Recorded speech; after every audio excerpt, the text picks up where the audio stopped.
Hello, it's me again, and I'm here to teach you about Business Management 2.5, which is within the HR chapter. So I'm going very much out of order when uploading these videos, and that is simply because I do it in the order in which I have tests on.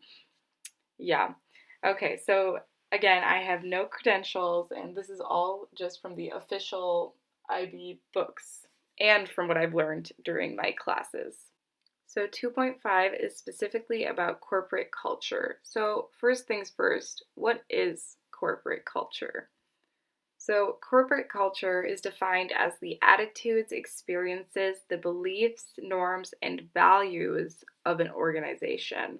Now, attitudes and experiences, even though you can mention them, I feel like the key words in this sentence is beliefs, values, and norms. So if they ask you to define corporate culture, then definitely use those words. So in the book, they mention two different types of corporate culture, or not types, but like two different ways to define corporate culture. So first of all, there was Charles Handy's theory of corporate culture, which is essentially four different types of corporate culture. These types are called power culture, role culture, task culture, and person culture. So if we were to get a case study and they ask you to find which type of culture it was, you could use this theory to say, oh, it's power culture because blah, blah, blah, blah, blah. I will go through each one now. So, the main part of power culture is that few individuals retain the power within the organization. There are also few rules and procedures because employees are judged by their results rather than how they reached their results. There can be swift decision making, so like fast decision making, because only a few people make the decisions. However, it may not be in the long term interests of the organization because since it's so fast and by so few people, it might be very individual. Like they might be like, I want this, so I'm going to make that decision rather than the organization making the decision. So, another thing is that individuals who don't fit in will usually not work there for a very long time. Charles Handy drew this as like a spider web because the spider in the middle has all the power and then the rest is just there. Like they're just doing their thing, you know? So that's how he explained it. So the next one is role culture. So role culture has clearly defined roles. So you have a position, you know what you need to do, and you do it. You don't really butt into anyone else's work or anything like that. This is usually found in tall, hierarchical bureaucracies with long chains of command. So essentially what this means is that there are many levels of like people. There's someone at the top and then another row and another row and another row, which is why Charles Handy drew it as like this little pyramid house. Um, it's a bureaucracy. There are many like rules and procedures that everybody has to follow. It's very clear. Everything is clear. So the power stems from your position. So if you're at a high position, then you have a lot of power. And if you're at a low position, you have very little power. The position and rule book play a huge role in decision making, which means that it can be a very slow process. People within a role culture will usually avoid taking risks. They just do what they need to do. It's their role, that's it. No more, no less. So the third one is task culture. This is when a company is project orientated and the power shifts depending on skills and the roles in a specific project. So in different projects, you may have one that is about design, and then the leader would be someone who's good at design, and then have another one about IT, and the leader is really good at IT. So the power shifts around. You work in teams, you share values, you share skills, you try and teach each other, sort of like that. And there are very dispersive decisions. By dispersive, I mean that it's scattered and like many people take part in making these decisions. Charles Handy drew this as a net because it's sort of like we're all working together, we're catching these problems, team. We're a team. That's basically what task culture is. We're a team and we share values.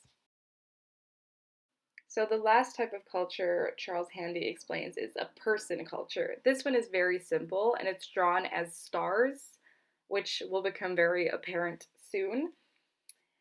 Basically, it is that individuals believe themselves to be superior to the organization, which makes this type of culture really difficult to manage because you have a lot of star personalities. They want to do their own thing. They believe that like they are doing God's work. I mean, not God's work, but like they're doing everything, you know?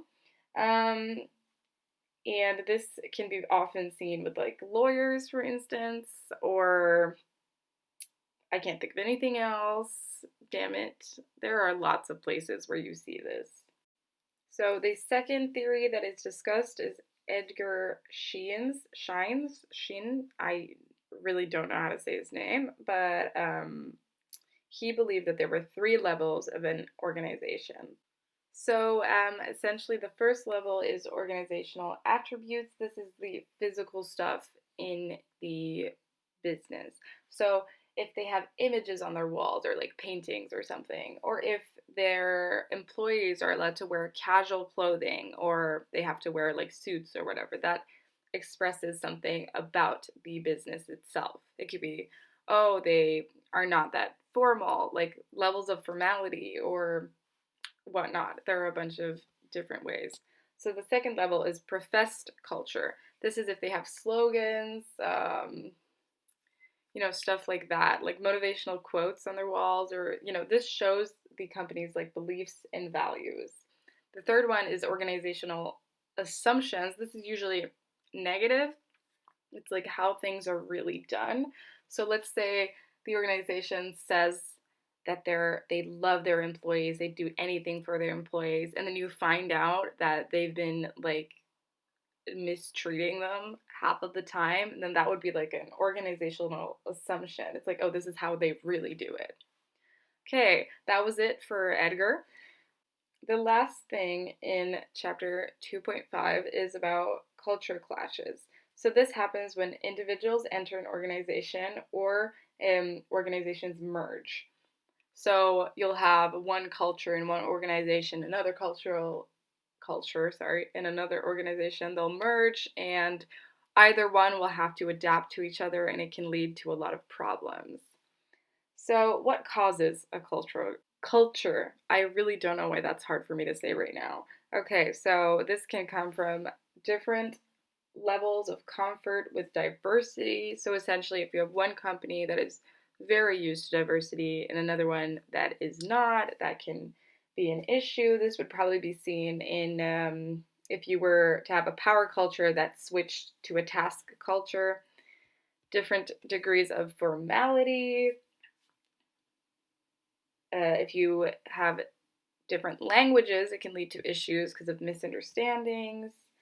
If you switch leadership styles, so this is from a previous chapter, if you switch from like democratic to autocratic, that could be an issue.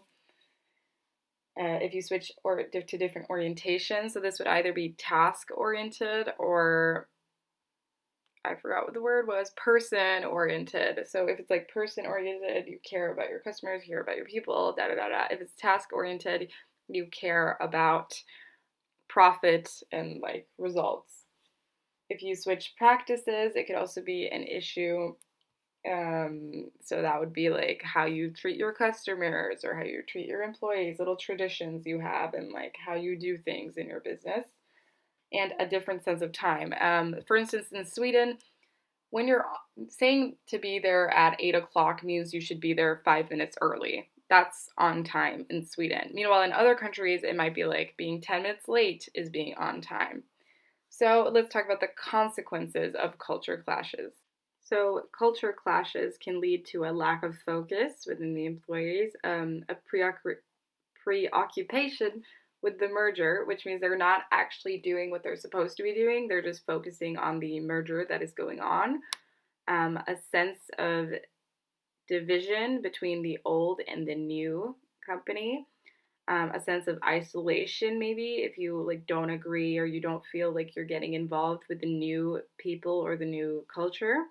Never use people, new employees. If you have unresponsive management. You might feel like that way because of everything going on. You don't think they're helping you. You don't think they're paying enough attention to you. You may have lower productivity because you feel less motivated. You might have higher labor turnover, aka meaning that people might quit more. You might have decreased profitability. That would be really horrible, but like you merge and then suddenly, because people aren't working and people are quitting, you're not able to produce products and it's not getting sold. And in the worst cases, it can lead to bankruptcy or failure.